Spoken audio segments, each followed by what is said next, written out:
Assalamualaikum warahmatullahi wabarakatuh. Alhamdulillahirabbil alamin wassalatu wassalamu ala asrafil anbiya'i wal mursalin sayyidina Muhammadin wa ala alihi wa sahbihi ajmain, amma ba'du.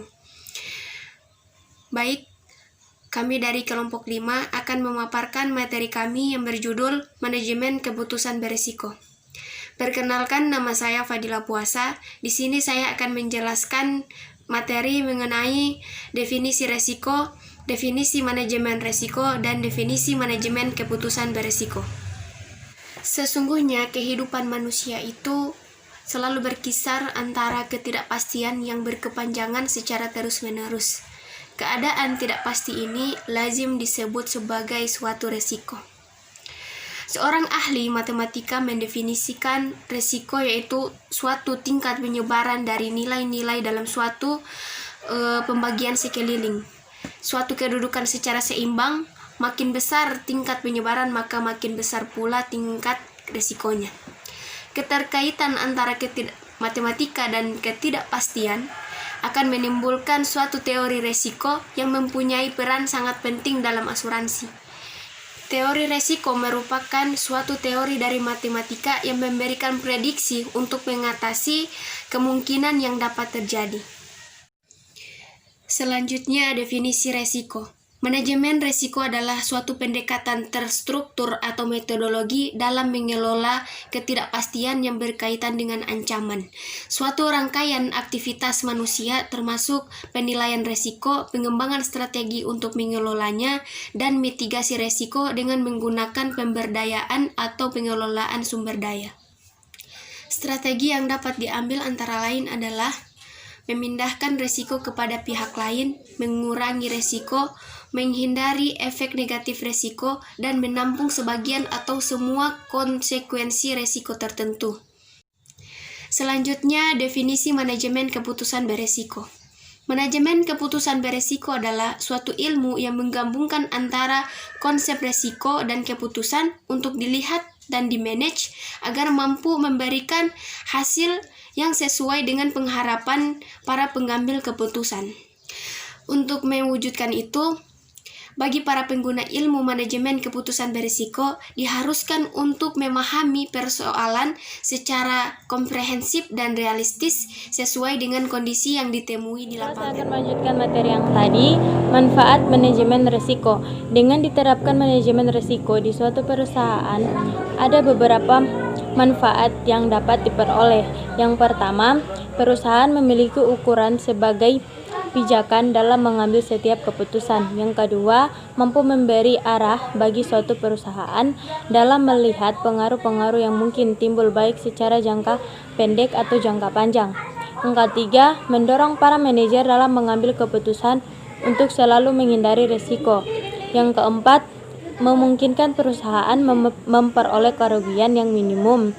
Yang kelima, dengan adanya konsep manajemen risiko atau risk management konsep yang dirancang detail maka artinya perusahaan telah membangun arah dan mekanisme secara berkelanjutan. Selanjutnya, tahap-tahap dalam melaksanakan manajemen tipe risiko. Untuk mengimplementasikan manajemen risiko secara komprehensif, ada beberapa tahap yang harus dilakukan oleh suatu perusahaan. Yang pertama, identifikasi risiko. Yang kedua, mengidentifikasi bentuk-bentuk risiko. Yang ketiga, menempatkan ukuran-ukuran risiko. Yang keempat, menempatkan alternatif-alternatif. Yang kelima, menganalisis setiap alternatif. Yang keenam, memutuskan satu alternatif. Yang ketujuh, melaksanakan alternatif yang dipilih. Yang kedelapan, mengontrol alternatif yang dipilih tersebut. Yang kesembilan, mengevaluasi jalannya alternatif yang dipilih. Selanjutnya, tipe resiko. Secara umum, resiko dapat dikelompokkan sebagai berikut. Yang pertama, resiko murni atau pure risk, di mana kemungkinan kerugian ada tetapi memungkinkan keuntungan tidak ada. Resiko murni atau pure risk dapat dikelompokkan menjadi 3. Yang pertama, risiko aset fisik. Yang kedua, risiko karyawan. Yang ketiga, risiko legal. Nah, Resiko spekulatif atau speculative risk.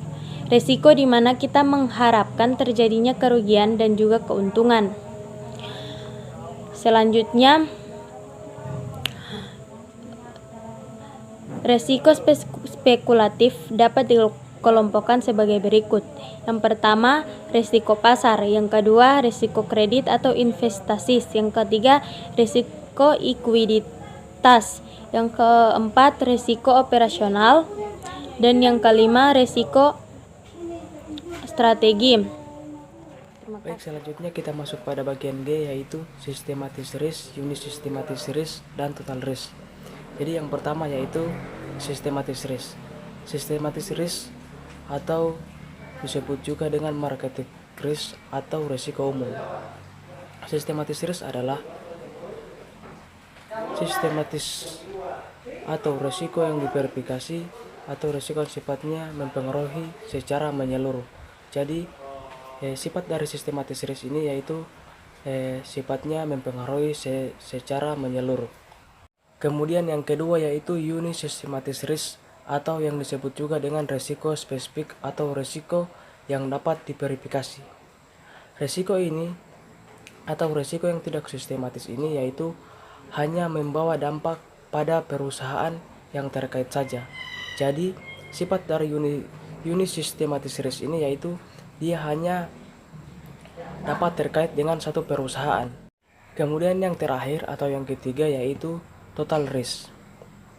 Total risk atau gabungan atau penjumlahan antara systematic risk dan unit systematic risk. Jadi total risk yaitu penggabungan antara systematic risk dan unit systematic risk.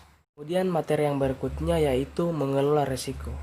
Mengelola risiko bertujuan untuk memaksimalkan kemampuan perusahaan dalam mencapai sasaran usaha yang mengarah pada memaksimalkan pendapatan dan mengurangi biaya pengeluaran. Jadi, dalam aktivitas yang namanya risiko pasti terjadi dan sulit untuk dihindari. Sehingga bagi sebuah lembaga bisnis, perusahaan agar kiranya dapat memikirkan bagaimana mengelola risiko tersebut atau risiko itu sendiri. Jadi dalam perusahaan kita harus memikirkan bagaimana cara kita mengelola risiko itu sendiri. Baik, selanjutnya kita masuk pada materi yang terakhir yaitu alternatif keputusan dalam menghindari risiko. Untuk menghindari risiko yang timbul terhadap aktivitas investasi yang dilakukan, perlu dilakukan alternatif dalam pengambilan keputusan. Alternatif keputusan yang diambil adalah dianggap realistis dan tidak akan menimbulkan masalah nantinya. Tindakan seperti ini dianggap sebagai bagian strategis yang lebih besar bagi perusahaan. Jadi, risiko yang timbul merupakan bentuk dari realita yang terjadi, yang mana risiko itu selalu saja sulit untuk dihindari, namun diusahakan risiko itu terjadi dalam jumlah yang sangat minim. Jadi inilah penjelasan dari saya. Sekian, assalamualaikum warahmatullahi wabarakatuh.